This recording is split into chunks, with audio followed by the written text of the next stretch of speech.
झारखंड वार्ता, खबर आम हो या खास पहुंचेगी आपके पास। बालू को लेकर कैसे देखते हैं, क्योंकि आप जहाँ से आते हैं? हाँ, वो बालू का बिल्कुल बालू का ही गढ़ है, क्योंकि बड़ाकर नदी है, एक तरफ दामोदर नदी है और उसी के बीच हम आते हैं। निसंदेह बालू का कंडीशन ये है कि अगर कोई आदमी नया ट्रैक्टर लेता है तो देखिए, हमको दो दोस्त हमें फ़ोन किए हैं कि वैदाक जी हम ट्रैक्टर ले रहे हैं तो थोड़ा थाना को देख लीजिएगा ना। हम बोले कहा है ना, हम बालू के लिए ट्रैक्टर ले रहे हैं। और ट्रैक्टर लेने से पहले अपनी पत्नी को भेज दें बेचारे कि जैन थोड़ा विधायक जी को थोड़ा कन्विंस कर लीजिएगा, बहुत सख्त है विधायक जी, तो थोड़ा सपोर्ट कर देंगे थाना उना में। तो हम बोले देखिए, इसमें आप लोग को खुद देखना होगा और ये सच्चाई है, अगर आप किसी थाना को मैनेज नहीं करते हैं तो अगला दिन रेड हो जाता है।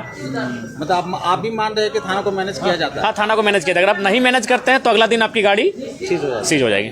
तो थाना में नहीं, मतलब ऊपर तक होता है, थाना आपका न्यूनतम है, अंतिम इकाई जो है उसे थाना को आपको मैनेज करना पड़ता है। अगर वहाँ से मैनेज किए बिना आप नहीं काम कर सकते हैं। आपने जो कहा उगाही का महीना है, तो ये बिल्कुल भाई, ये उगाही का महीना है, बड़ा दुर्भाग्य है। आशा करते हैं कि सरकार इस व्यवस्था को दुरुस्त करे। 2 बार इन्हें मौका मिला, दूसरी बार जब ये रिपीटेड है तो कम से कम इस बार अबुआ आवाज जो दे रहे हैं उसमें ही लोगों को बालू नहीं मिल पा रहा है। लोग जो है इधर उधर भड़क रहे हैं और महंगा बालू खरीद रहे हैं। जी बिल्कुल, चूँकि अबुआ आवास में काफ़ी दुविधा उत्पन्न होती है बालू को लेकर, चूँकि ये मैनेज का जो सिस्टम चला है उस मैनेज के सिस्टम के कारण लोगों को काफ़ी समस्या है। धन्यवाद।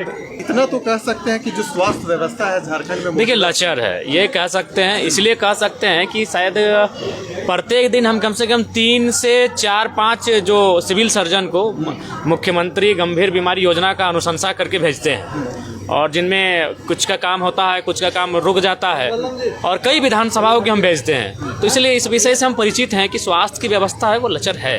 उस दिशा में इस बजट में विशेष ध्यान होना चाहिए स्वास्थ्य विभाग पर, और हम ये भी थोड़ा सा सरकार से मांग करेंगे कि उसमें शायद 4 या 5 ही बीमारी ऐड किया गया जिन पे इलाज होगा, तो थोड़ा सा अध्ययन करना चाहिए गाँव में जाकर कि लोग और किन बीमारियों से कंटिन्यू ग्रसित हो रहे हैं, उनको भी ऐड करने की आवश्यकता है। क्योंकि कई ऐसी बीमारी आ रही हैं जो काफ़ी माने एक आम व्यक्ति के बजट से बाहर हैं, लेकिन उसका इलाज इसलिए नहीं हो पा रहा है क्योंकि वो सरकार के प्रोटोकॉल में नहीं आती है। तो इसलिए बीमारियों की जो संख्या है उसे भी बढ़ाने की आवश्यकता है, और विशेषकर जो मुख्यमंत्री गंभीर योजना की जो राशि है जो जिला में जमा होती है उसमें भी भारी पैकेज देने की आवश्यकता है। ट्रांसफार्मर को लेकर सवाल उठाए थे, क्या लगता है बिजली की व्यवस्था, जिस तरीके से ट्रांसफार्मर की व्यवस्था? देखिए, बिजली की व्यवस्था ये वास्तविकता है। अभी जस्ट हमें एक जिला परिषद का फोन आया था, छोड़िए अब आम व्यक्ति नहीं, वो भी एक जिला परिषद है यानी सम्मानित। उनका कहना है कि मेरा भी 35,000 का बिल आया है पिछले 4 या 5 महीने में मीटर रीडिंग में गड़बड़ी के कारण।